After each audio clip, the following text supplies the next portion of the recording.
one of the things that I always tell the person that would be handling the horse is it's your job to promise your horse that you won't get them in trouble with the obstacle. So in other words, like know where their feet are and what their feet will do in a certain movement, and how to make sure that their feet don't get tangled up with the obstacle, right? That's your job.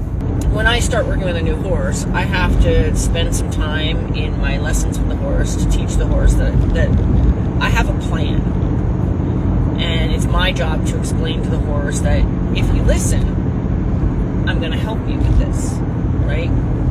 And then it's the work that I do is to try to get the horse to really actually not only listen, but ask questions, not make assumptions. I always say, do not let your horse assume.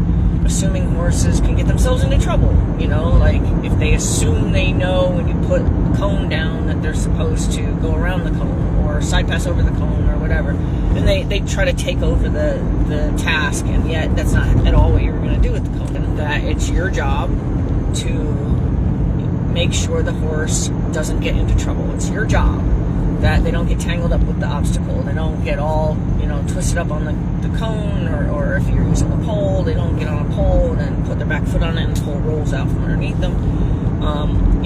We make it our responsibility to protect the horse from getting hurt, and yet through that promise, you're teaching the horse that if you trust me, and I prove to you I always have a plan, the horse becomes more willing to try kind of anything you ask of them. Say you're going through like a rocky creek, and you know how to ask the left front foot to move into a certain position, and then ask the right front foot to move into a certain position. You can maneuver the hind feet individually as well. And if you can create a strong enough bond with your horse, you can tell them specifically, I want you to put that foot, like 6 inches this way, and you can get through, a rocky creek safely without them getting their foot caught wedged between two rocks or something.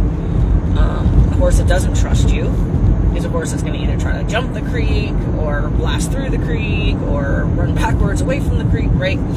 But a horse that believes that you have a plan and that you're looking out for their best interest as far as not getting them tangled up in an obstacle, that horse will follow your guidance to a T.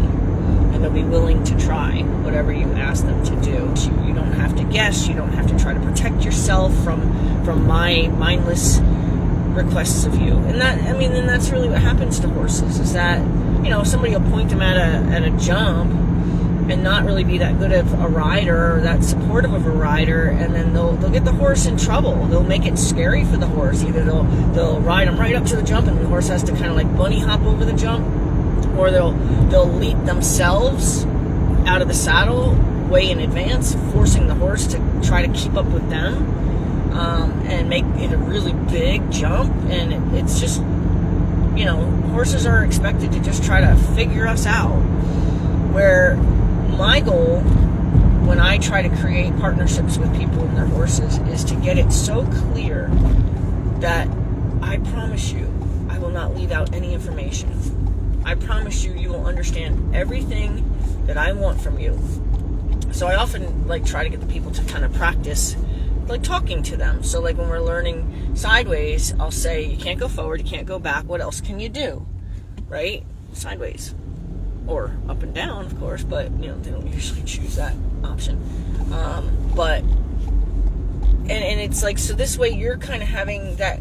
I'm fine with people saying it out loud, but you can say it to yourself. But this way you're kind of having that conversation, so that your energy is having that conversation, because that's the important part. Is your energy is the important part. If you just kind of stand there stiffly and try to manage your horse can't feel what you're asking them to do. The horse can't feel what your intentions are. It has to come from within you for your horse to understand. When working with obstacles, it's your job to make sure you give the horse all the information that tells them what to do with all of their feet and how to move their body. And it's your job to keep them from getting into trouble.